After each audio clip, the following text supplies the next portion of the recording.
जय श्री हरि दोस्तों, मैं हूं पायल कश्यप और आपका हमारे चैनल जय श्री हरि में स्वागत है। आज के इस वीडियो में हम बात करने वाले हैं द्रौपदी के बारे में। जी हाँ दोस्तों, द्रौपदी का जन्म कैसे हुआ, पांचों पांडवों के साथ उनका विवाह कैसे हुआ, इसके अलावा पांचों पांडवों के साथ वो कैसे जीवन निर्वाह करती थी, ये सारी चीजें इस वीडियो में हम क्लियर करने वाले हैं। तो वीडियो बहुत ही ज्यादा इंटरेस्टिंग होने वाली है, तो वीडियो में एंड तक जरूर बने रहिएगा। पर वीडियो शुरू करने से पहले एक रिक्वेस्ट करना चाहूंगी कि अगर आपने हमारे चैनल पर पहली बार विजिट किया है तो प्लीज सब्सक्राइब जरूर कर लीजिएगा, ताकि अगली वीडियो की नोटिफिकेशन आपके पास सबसे पहले जाए। तो चलिए वीडियो को शुरू करते हैं। दोस्तों, शास्त्रों के अनुसार माना जाता है कि द्रौपदी का जन्म देवताओं के एक बहुत ही बड़े प्रयोजन को सिद्ध करने के लिए हुआ था, यानी कि क्षत्रियों के बहुत बड़े समूह को संहार करने के लिए उनका जन्म हुआ था। उनका जन्म पांचाल नगर में राजा द्रुपद के यहाँ हुआ था। माना जाता है कि राजा द्रुपद को द्रोणाचार्य ने पांडवों के द्वारा कई बार पराजित किया था, जिसके कारण वो बहुत ज्यादा परेशान हो गए थे और बहुत ज्यादा सोच पड़ गए थे। दिन पर दिन दुर्बल होते जा रहे थे। उन्हें पराजित करने के लिए, उनसे बदला लेने के लिए उन्हें एक योग्य, एक पराक्रमी संतान चाहिए थी, जिसके लिए उन्होंने याज नामक ब्राह्मण से यज्ञ कार्य संपन्न कराया। उस समय अग्निकुंड से एक दिव्य कुमार प्रकट हुए, जिनका नाम धृष्टद्युम्न पड़ा। उनका जन्म द्रोणाचार्य के वध के लिए ही हुआ था। उसी वेदी से कुमारी पांचाली यानी कि द्रौपदी का भी जन्म हुआ। उनका नाम कृष्णा पड़ा। और अब मैं आपको बताती हूँ कि द्रौपदी का विवाह पांचों पांडवों के साथ क्यों हुआ। यह कथा द्रौपदी के पूर्व जन्म से जुड़ी हुई कहानी है, जिसमें कि द्रौपदी ने पूर्व जन्म में एक महात्मा ऋषि के घर में जन्म लिया था। वह बहुत ही सुंदर गुणवती कन्या थी। सदाचारणी, रूपवती, गुणवती होने के बावजूद भी उसका विवाह किसी से नहीं हो रहा था, जिसके कारण वह बहुत दुखी थी।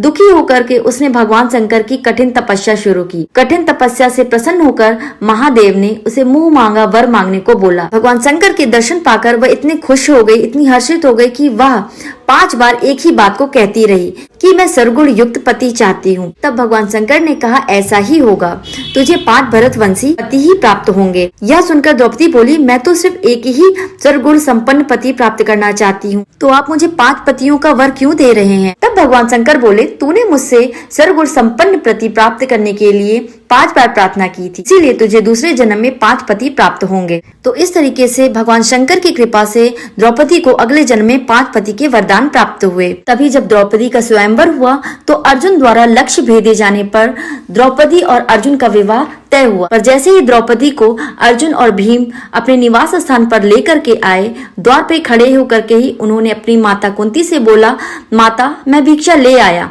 तो माता ने बिना देखे ही अंदर से बोला, 5 भाई आपस में बांट लो। और जैसे ही वे द्वार पर आईं और द्रुपद कुमारी द्रौपदी को देखा, वे परेशान हो गई और युधिष्ठिर से कहने लगी, हाय मुझसे क्या हो गया। द्रौपदी को देखे बिना ही मैंने तुम 5 को उसका उपभोग करने को कह दिया। मेरी बात असत्य नहीं हो सकती। युधिष्ठिर, अब तुम ही कोई उपाय करो जिससे मेरा धर्म भी नष्ट ना हो और द्रौपदी का मान भी रह जाए। तब युधिष्ठिर ने अपनी माता की आज्ञा को सर्वोपरि रखा, धर्म मान करके उनकी आज्ञा का पालन किया और व्यास जी द्वारा द्रौपदी के पूर्व जन्म की कथा के अनुसार 5 पांडवों से द्रौपदी का विवाह निश्चय किया। द्रौपदी ने भी भगवान शंकर द्वारा दिए गए वरदान के अनुसार 5 पांडवों से विवाह करना स्वीकार किया।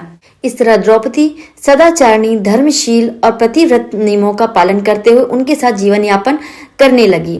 उन्हीं दिनों देवर्षि नारद उनके यहाँ पधारे। उन्होंने 5 पांडवों से कुछ बातें की। उन्होंने कहा, हे युधिष्ठिर, तुम्हें कुछ नियम बनाने चाहिए जिससे तुम 5 भाइयों में कलह कलेश किसी तरीके का भेदभाव ना होए। तो देवर्षि नारद के अनुसार युधिष्ठिर ने कुछ कड़े नियम बनाए।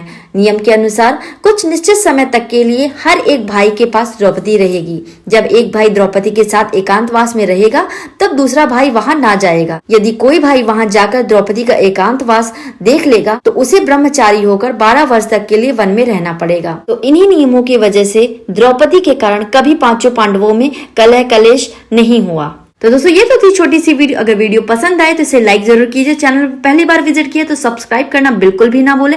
मिलते हैं इसी तरीके की और भी इंफॉर्मेटिव वीडियो के साथ। Bye bye.